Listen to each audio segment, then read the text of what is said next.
अतिशय नम्र व्यक्ती कोण आहे? अतिशय नम्र व्यक्ती ती आहे जी स्वतःला इतर कोणापेक्षाही श्रेष्ठ समजत नाही. काय आम्हाला नम्र होता येईल?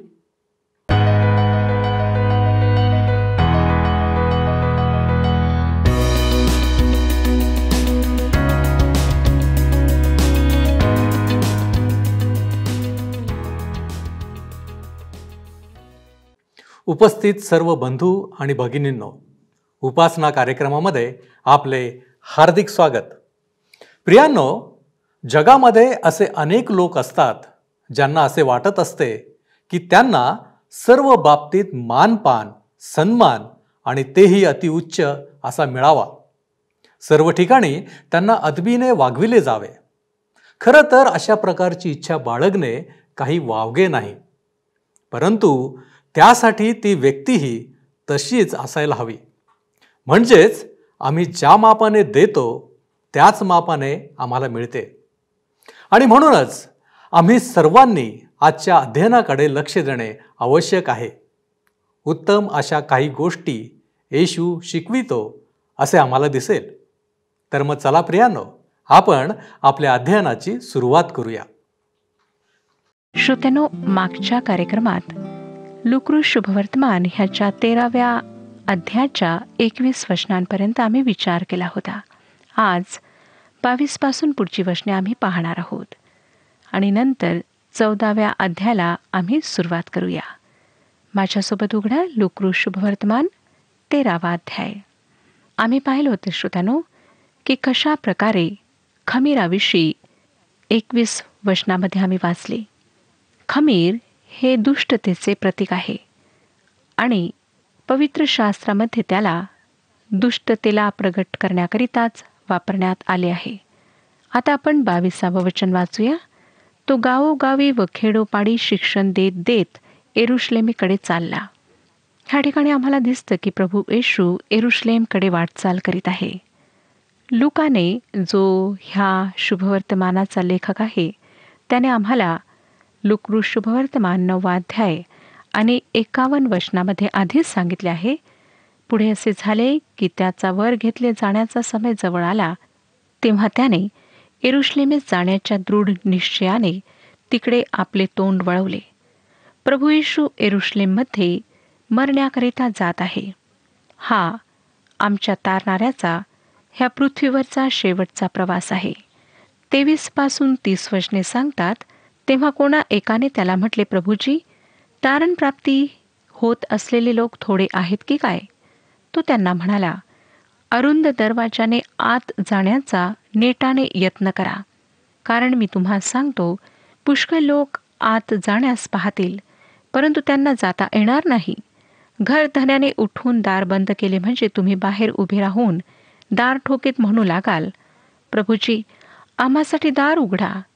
तेव्हा तो तुम्हास उत्तर देईल, तुम्ही कोठले आहा हे मला माहीत नाही. तेव्हा तुम्ही म्हणू लागाल, आम्ही तुमच्या समोर खाणेपिणे केले आणि तुम्ही आमच्या रस्त्यांवर शिक्षण दिले. परंतु तो म्हणेल, मी तुम्हास सांगतो, तुम्ही कोठले आहा हे मला माहीत नाही.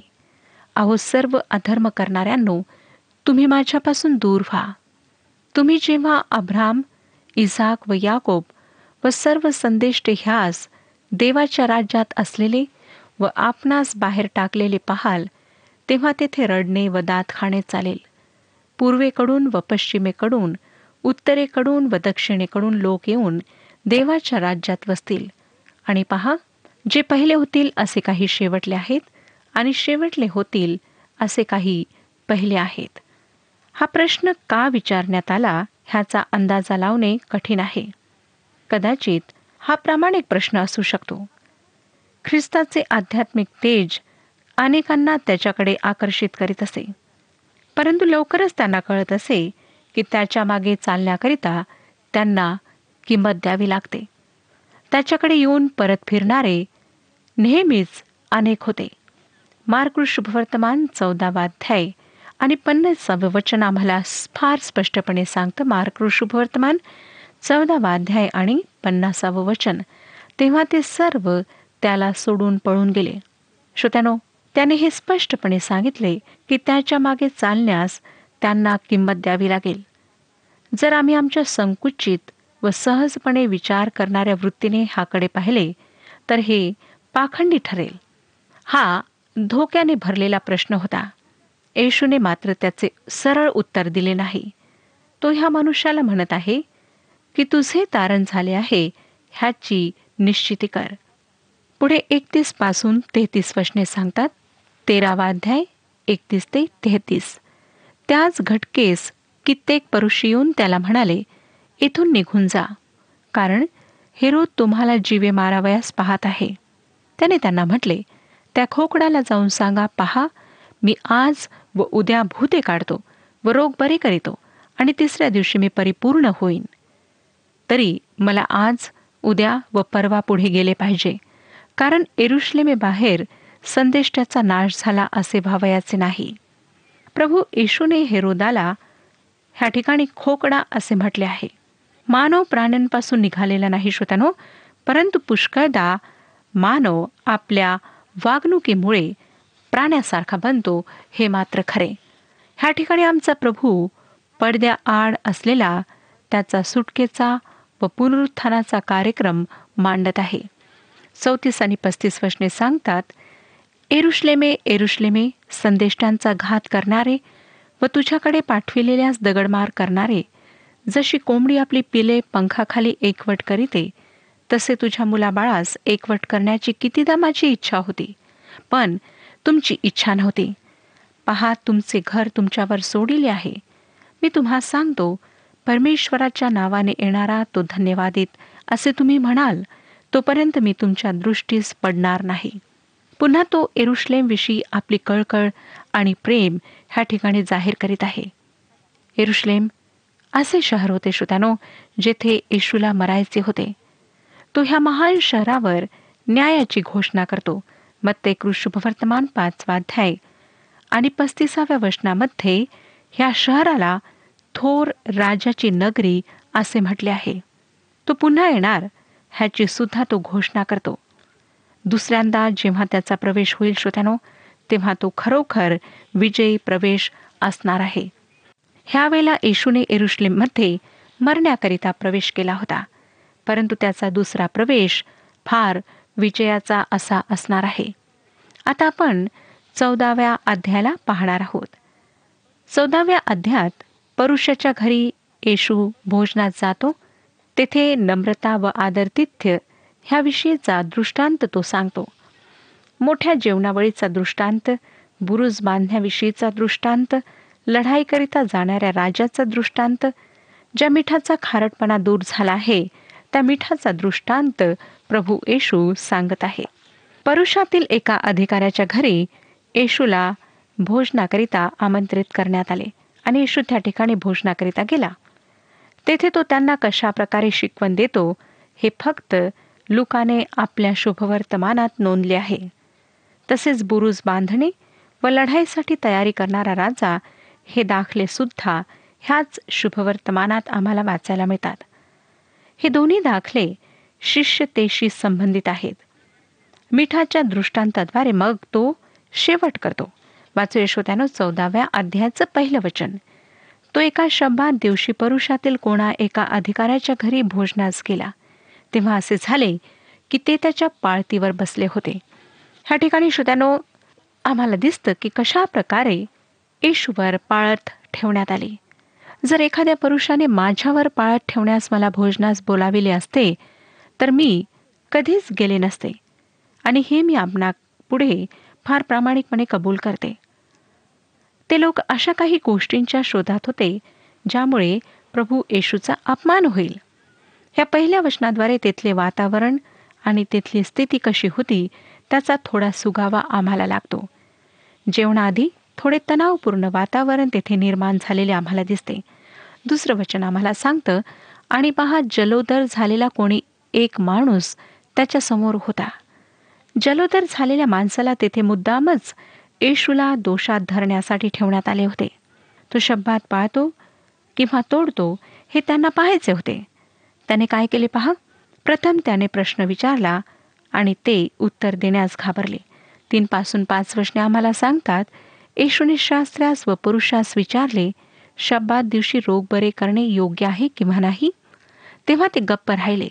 मग त्याने त्याला जवळ घेऊन बरे केले व जाऊ दिले. मग त्याने त्यांना म्हटले, तुमच्यापैकी कोणाचा मुलगा किंवा बैल विहिरीत पडला तर तो त्याला शब्बात दिवशी तत्क्षणी बाहेर काढणार नाही काय? श्रोत्यानो, जर आमच्या गाडीचे टायर पंक्चर झाले तर ते आम्ही शब्बाताच्या दिवशी ठीक करू ना? तसेच हे आहे. 6वं वचन सांगतं की तेव्हा त्यांना त्या प्रश्नाचे उत्तर देता येईना. ह्या घटनेमुळे तेथे तणावपूर्ण वातावरण निर्माण झाले. 7वं वचन, तेव्हा आमंत्रित लोक मुख्य आसने कसे निवडून घेत आहेत हे पाहून तो त्यांना दाखला देऊन म्हणाला,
त्या काळात श्रोत्यानो, मेजवानीसाठी कोण कुठे बसेल हे ठरविण्यासाठी त्या जागेवर नावे लिहिलेली नसत, परंतु मेजाभोवती अशा प्रकारची बसण्याची व्यवस्था असे की लोक मेजावर झुकून बसू शकत आणि टेक लावून बसू शकत.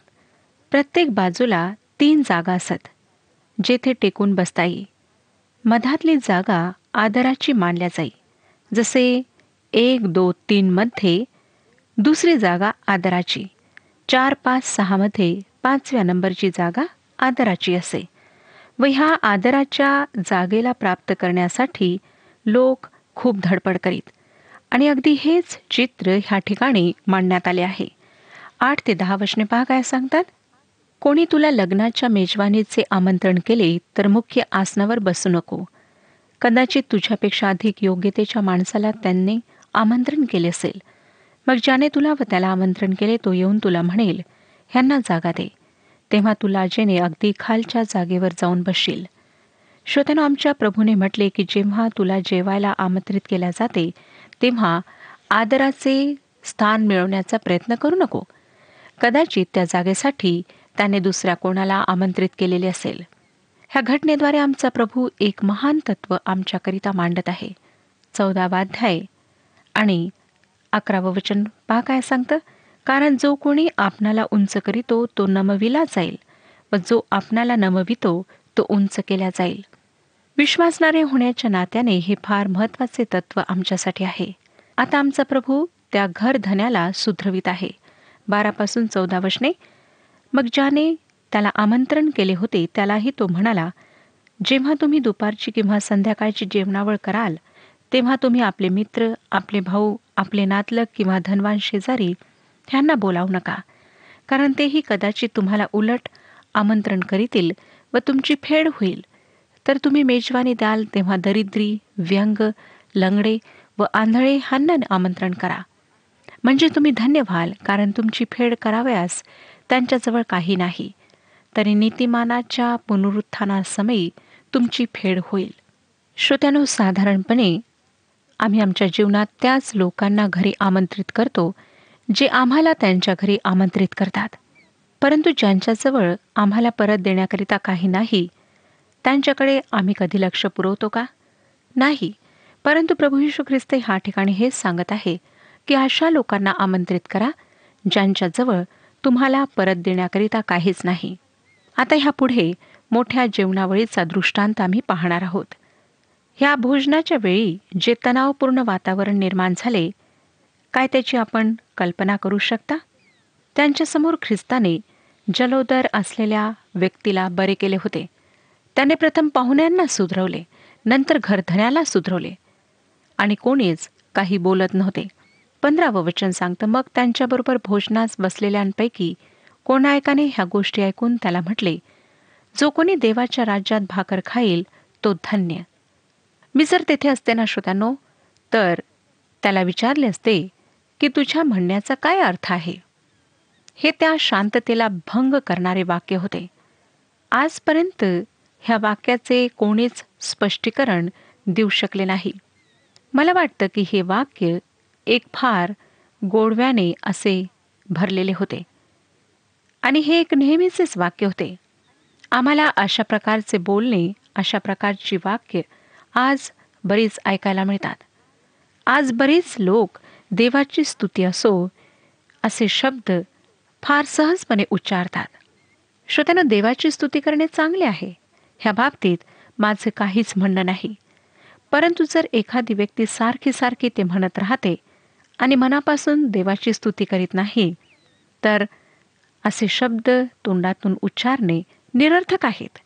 येशूने बोलताना त्याच्याकडे नक्कीच रागाने पाहिले असावे.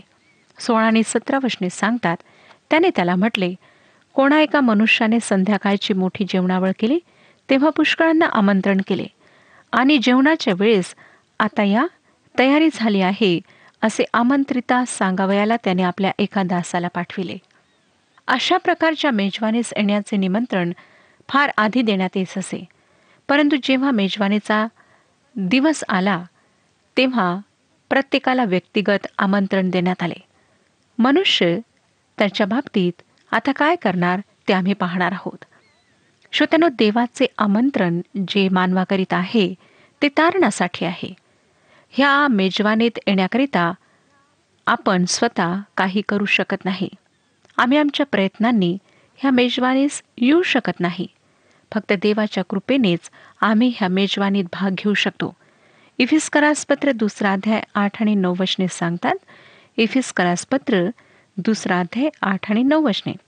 कारण कृपेनेच विश्वासाच्या द्वारे तुमचे तारण झालेले आहे, आणि हे तुमच्या हातून झाले असे नाही, तर हे देवाचे दान आहे. हे दान स्वीकारण्याद्वारेच आपण ह्या मेजवानीत भाग घेऊ शकता. जे ह्या आमंत्रणाला नाकारतील त्यांना स्वर्गात प्रवेश करण्यापासून रोखण्यात येईल. 18वं वचन. तेव्हा ते सगळे सारखेच निमित्त सांगू लागले. पहिला त्याला म्हणाला, मी शेत विकत घेतले आहे, ते मला जाऊन पाहिले पाहिजे. मी तुला विनंती करीतो, मला क्षमा असावी. बहाण्याच्या आवरणात असलेले हे एक असत्य होते. आमंत्रितांपैकी कोणीच असे म्हटले नाही की आम्ही भोजनास येणार नाही, परंतु आम्हाला येण्याची इच्छा नाही हे सांगण्याकरिता ते फक्त बहाणा करीत होते. पहिल्याचा बहाणा वाचून मला असं वाटतं की तो एकतर लबाड असावा किंवा मूर्ख असावा. कारण श्रोत्यानो, न पाहता कोणीही कधीच शेत विकत घेत नाही. 19वं वचन. दुसरा म्हणाला, मी बैलांच्या 5 जोड्या विकत घेतल्या आहेत, त्या मी तपासवायला जातो. मी तुला विनंती करीतो, मला क्षमा असावी. आता ह्या ठिकाणी सुद्धा कोणीही बैलांची तपासणी रात्री करणार नाही. हा सुद्धा लबाड आणि मूर्ख असावा. आज अनेक लोक अशाच प्रकारचे बहाणे करतात व देवासाठी त्यांच्याजवळ मुळीच वेळ नसतो. परंतु एक दिवस आपण ह्या जगातून जेव्हा जाल तेव्हा आपल्या विना सुद्धा तो व्यापार चालत राहील. 20वं वचन. आणखी एक जण म्हणाला, मी लग्न केले आहे म्हणून माझे येणे होत नाही. इस्रायलमध्ये जर एखाद्याचे नुकतेच लग्न झाले असेल तर त्याला युद्धावर जाण्यापासून मुभा मिळत असे. ह्याचे कारण सगळ्यात लटके होते. तो त्याच्या पत्नीला घेऊन येऊ शकत होता. अनेक लोक अशा प्रकारचे बहाणे लावतात. संपत्ती, व्यापार व आपसी प्रेम सगळ्यात अधिक लोकांना देवापासून दूर ठेवते, देवापासून दूर नेते. श्रोत्यानो, देवाने येशू ख्रिस्ताच्या रक्ताने लिहिलेले आमंत्रण आज आम्हाला दिलेले आहे, जे आम्हाला तारणाच्या महान मेजवानीसाठी आमंत्रित करते. 21 ते 24 वचने वाचूया. मग त्या दासाने येऊन आपल्या धन्याला हे वर्तमान सांगितले. तेव्हा घरधन्याला राग आला व तो आपल्या दासाला म्हणाला, नगराच्या रस्त्यात व गल्ल्यात लवकर जा आणि दरिद्री, व्यंग, आंधळे व लंगडे ह्याच इकडे घेऊन ये. दास म्हणाला, महाराज, आपण आज्ञा केल्याप्रमाणे झाले आहे, तरी अद्यापी जागा आहे. धनी दासाला म्हणाला, माझे घर भरून जावे म्हणून सडकांवर व कुंपणाकडे जाऊन लोकांना आग्रह करून घेऊन ये. कारण मी तुम्हाला सांगतो की त्या आमंत्रित माणसांपैकी एकालाही माझ्या जेवणातले काही चाखावयास मिळणार नाही. हे एक फार तीक्ष्ण असे विधान आहे. जर आपण देवाचे आमंत्रण नाकाराल तर त्याला तुम्हाला नाकारावे लागेल.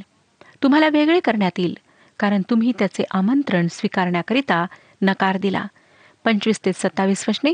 त्याच्याबरोबर मोठे मोठे लोक समुदाय चालले होते.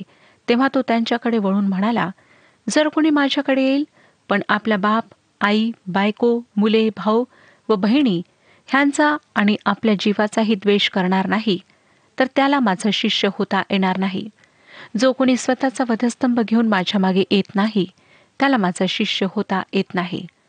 ही वचने अगदी साध्या रूपात हेच सांगतात की आम्ही देवाला आमच्या जीवनात प्रथम स्थान द्यावे. 28 ते 30 वचने वाचूया. तुमच्यामध्ये असा कोण आहे की त्याला बुरुज बांधावयाची इच्छा असता तो अगोदर बसून व खर्चाचा अंदाज करून आपल्याजवळ तो पुरा करण्या इतकी ऐपत आहे की नाही हे पाहत नाही? नाहीतर कदाचित पाया घातल्यावर त्याला जर तो पुरा करिता आला नाही तर पाहणारे सर्व लोक त्याचा उपहास करून म्हणतील, हा मनुष्य बांधू लागला खरा, परंतु ह्याला तो पुरा करिता आला नाही. श्रोत्यानो, ख्रिस्ताकरिता निर्णय घेण्यास आपणाला काही ना काही किंमत मोजावीच लागेल. त्याचे शिष्य होण्याकरिता आपणाला त्याग करावा लागेल. ह्या गोष्टीवर विचार करा आणि त्यानंतरच निर्णय घ्या. 31 ते 33 वचने. अथवा असा कोण राजा आहे की तो दुसऱ्या राजाबरोबर लढाईत सामना करण्यास निघाला असता अगोदर बसून विचार करीत नाही की जो 20,000 घेऊन माझ्यावर येतो त्याच्यावर मला 10,000 जाता येईल काय? जर जाता येत नसेल तर तो दूर आहे तो वकिलास पाठवून सलोख्याचे बोलणे सुरू करील. म्हणून त्याचप्रमाणे तुम्हापैकी जो कोणी आपल्या सर्वस्वाचा त्याग करीत नाही त्याला माझा शिष्य होता येत नाही. श्रोत्यानो, ह्या ठिकाणी ख्रिस्ताला तारणारा म्हणून स्वीकारणाऱ्या एखाद्या व्यक्तीचे तारण होते. परंतु कुठलीही व्यक्ती जोपर्यंत त्याग करण्यास तयार होत नाही तोपर्यंत त्याच्या मागे चालून त्याची सेवा करू शकत नाही. 34 ते 35 वचनांमध्ये मिठाविषयी सांगण्यात आलेले आहे. ह्या मिठाप्रमाणेच आमच्यामध्ये स्वाद असायला हवा. निरुपयोगी ख्रिस्ती होण्यापासून देवबाप आम्हा सर्वांचा बचाव करो. परमेश्वर आपणा सर्वांस आशीर्वाद देव. हा कार्यक्रम आपणास आवडला काय? आता आम्हाला एक मिस कॉल करा आणि आपण पुढील विजेता होऊ शकता.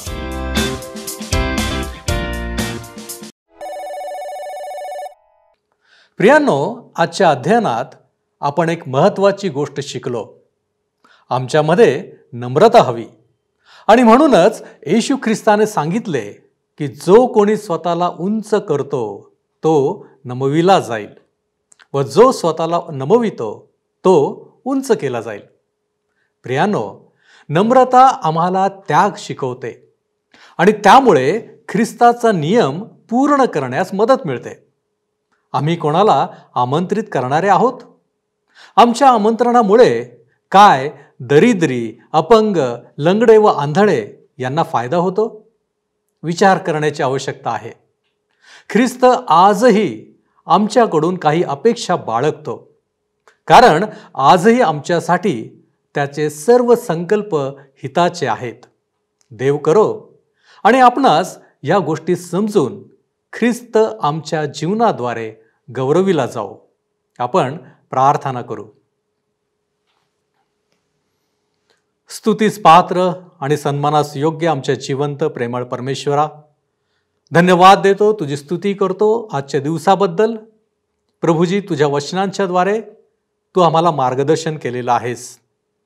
आम्ही आमच्या जीवनामध्ये नम्रता धारण करावी ही तुझी इच्छा आहे. होय प्रभूजी, आणि म्हणूनच प्रभूजी आमचं जीवन आम्ही तुझ्या पवित्र हातामध्ये सोपवतो.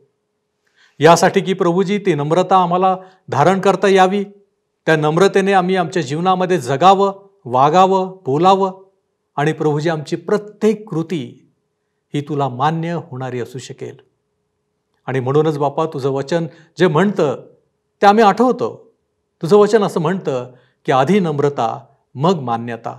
होय प्रभूजी, आमच्या जीवनामध्ये ही नम्रता तू आम्हाला दे आणि आमच्या जीवनामध्ये ही नम्रता धारण करून आम्ही केवळ तुला गौरव द्यावा यासाठी तू आम्हाला सहाय्य कर.